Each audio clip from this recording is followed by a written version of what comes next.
Hi, it's me to nobody. Um, I'm kind of cooled off from my rant and rage from yesterday on Ben Simmons and Joel Embiid. Um, I kind of let JJ Redick off the hook.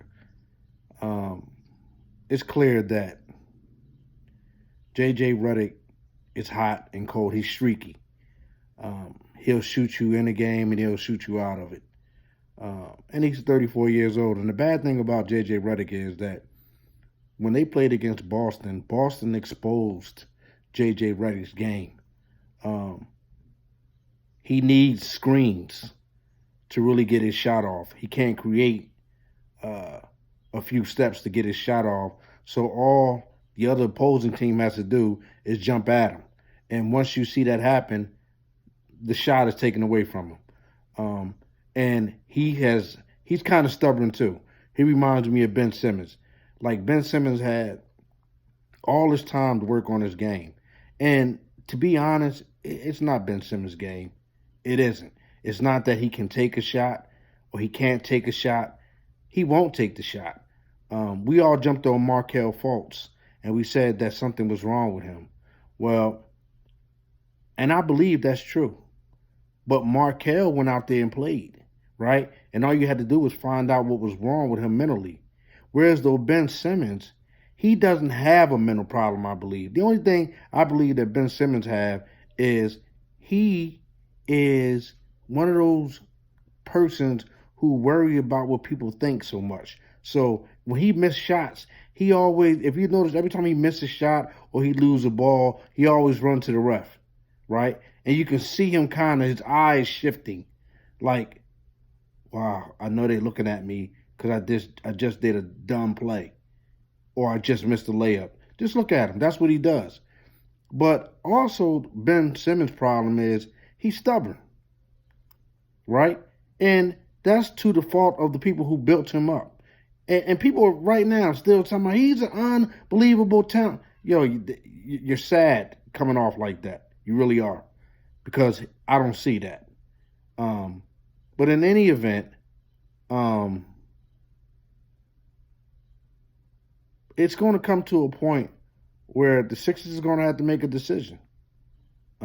And I don't know where they go with that, but Ben Simmons is either going to come up with the killer, and you can't say that two players like that can't play together. Because look at Kobe and look at Shaq, and look at the end result of what happened with that. Um, for real, it's all on Ben Simmons. It truly is. It's all on Ben Simmons. He's he's going to make it work, or he's messing it all up. He's blowing it. He's blowing the process, as they call it, as we call it, or as they call it in Philly. Um, I, I I really don't know. I really don't know where they go from here. Um, Brett Brown has to go. Um, some people say that Mark Jackson is not a good coach. Are you kidding me? Like, are you kidding me? You know, you got Avery Johnson out there. You know, you got plenty of talented coaches. You know, and then you got to look at the money aspect of things too. Um, this is a business, and they want to sell seats and sell tickets, and so of course you're going to try to make me feel good about going out to see a guy who I know can't play.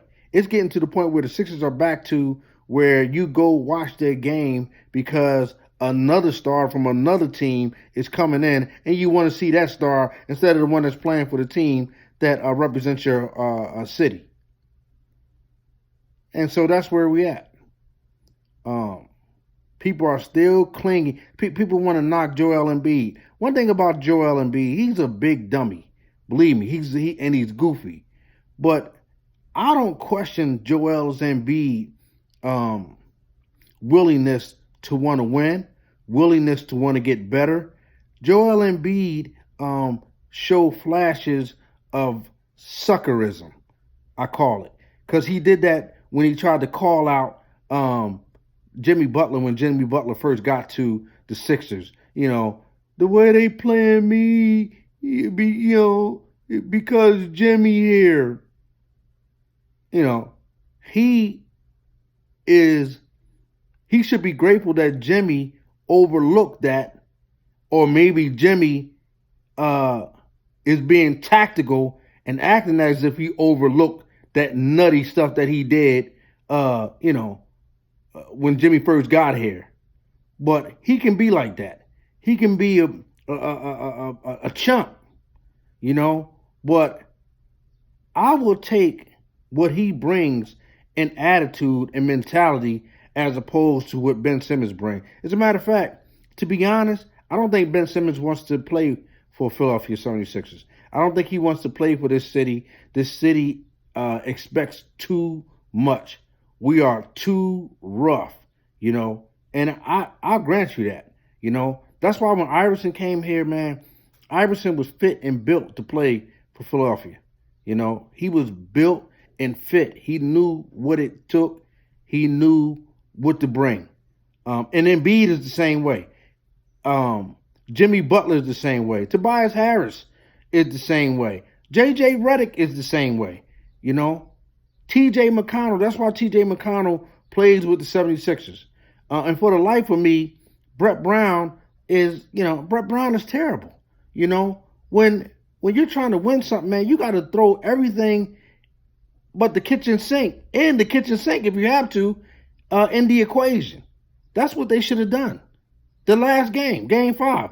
Brett Brown should have, who cares what the sports writers, who cares because they don't have your job. You do, And if it works, fine. If it doesn't work, you tell them, listen, I did what I did because what was on the floor wasn't working, and I felt like it needed a shot in the arm. And so, yeah, I put TJ in. Yeah, I put Bolden in. Yeah, I put my mom in. Yeah, and I put this other guy's grandma in that was in the stand because that's what's needed, right? And the only one that is accountable to doing that job is Brett Brown. See, if Brett Brown got the balls, he'll do what he need to do. And if it works, it works. If it doesn't, hey, I did that because I did this because of this. And you don't have my job.